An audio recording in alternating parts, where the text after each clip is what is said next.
The I Shot Your remix, right? A lot of people feel like that was a shot at Tupac getting shot at Quad Studios. Well, that's a great question because Keith Murray, as you noticed, was the first person on the record, right? I was the first person who wrote my verse. Everybody heard my verse and then came after Keith Murray. I spearheaded the record. So they got their inspiration from me. And then the record came about because I was in the studio already with track masters and LL Cool J doing some stuff for LL Cool J. Then I spearheaded the record. That's how it came about when Tupac thinking people was rallying around against him. You know what I'm saying? That's how that beef came about. The discrepancy. Because I wrote my first, and then everybody else came along and fed off the record. I spearheaded the record. And then the Who Shot Ya was Puffy called me to the studio for Mary J. Blige to do a verse for Mary J. Blige. So I did a verse for Mary J. Blige and I did the record with Biggie. So Puffy took me off of Who Shot Ya and gave it to Biggie. That was Keith Murray spearheading that record. And then Jada, My Heart and Love and them, they rapped over the record for the verses and got bigger. So Keith Murray was the first one on that record who made that record spark and gave the energy and the lyricism for that record to be what that beat is and what that record is. You feel me? I'm glad you brought that up. The world don't know that. Keith Omar Murray Jr. was the one who created the spark for all of that energy. Speaking of I Shot Ya, right, and Tupac feeling like I Shot Ya was a diss, how you feel about him coming out with Hit 'Em Up? Hit 'em up was my reaction. I was like, wow, this is crazy because words can create physical altercations. And they was talking to Pac said he actually Biggie's wife. And Pac is a person who is on the microphone and people really listen to him. So did he really do that or not? Is he gonna lie and say that? You can actually say that? Like, nations go to war over words. Women. And to put the lady in the middle of that like that, and I know Faith. I don't know their relationship. I've never been around Faith and Tupac and Biggie, but I've been around Biggie and Faith. And for him to say that, Pac to say that, I f***ed your like, damn.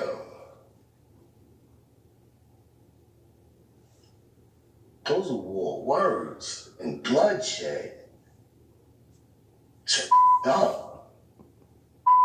No.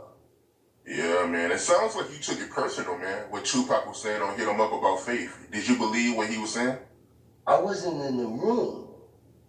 So, and I don't know Tupac like that. I never hung out with Tupac like to be like, you know, well, I seen Tupac and Faith together. You know what I'm saying? So I can't say if I believed it or not. I can't say that.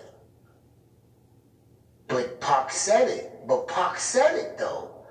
You can't say something out of your mouth that's not true. You cannot do that. Even to this day, even in hip hop, people say a lot of things in hip hop out of their mouth on the microphone that is not true. That's sacred.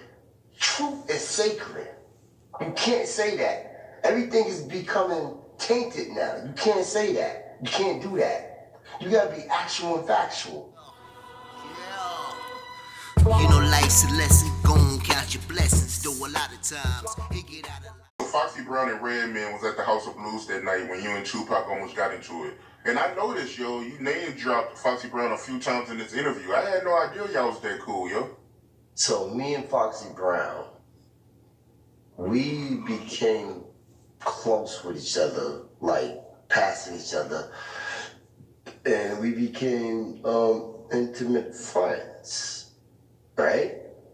So in LA, at the House of Blues, I'm with Def Squad.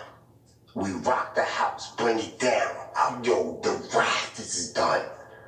After the show, this is around the time when she was going with Kurupt. I don't know if they was married or not. So after the show, you know, because I've seen her in Brooklyn too, and sometimes, and I was dealing with her. I was trying to, you know, date her, be a boyfriend, girlfriend. And then Wendy Williams on the radio was like celebrity sightings. They seen us coming out of a hotel. And then Eric Sherman was like, yo, she got you, Keith. Wendy got you. They talk about you and Bobby. I was like, all right, boss, I don't care, it's cool. I want to be spotted.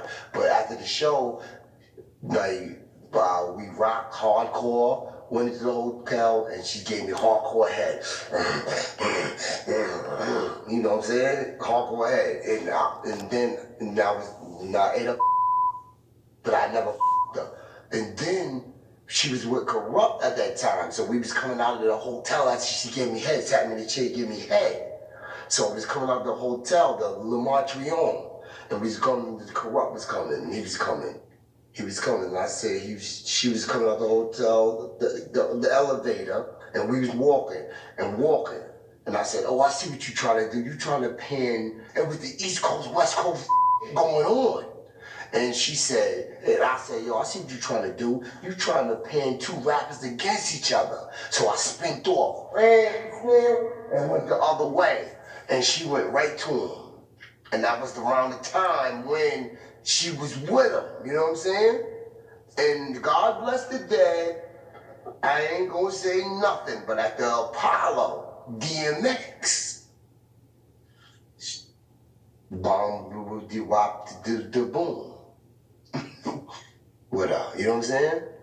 But with me, yo, your head, ate the, and then I was going to Brooklyn and Ingrid. She's like, not in my brother's room, Keith. No, not here. Head, bang, bang, bang. In the hotel. Then they got married. I was like, oh, that's when I knew females are no go. Yo, she's a mean artist. Whopping me off. Married to this dude. But I don't know if they was married at that time. You know what I'm saying? It was around that era. And then they was beefing with the other girl, the Nivea, I think Kurupt was with at that time. That time. Word. Yo, can you imagine your wife, a rapper, whopping off a and then walking? Well, she was trying to use me? It could have been guns popping that night. In there. In that lobby. Because I used to do the raises with the mouth, tried the raises all the time. So they would have had me in somewhere in LA locked up, slicing over some kitty cat with her. You know what I'm saying? Foul, wow moment.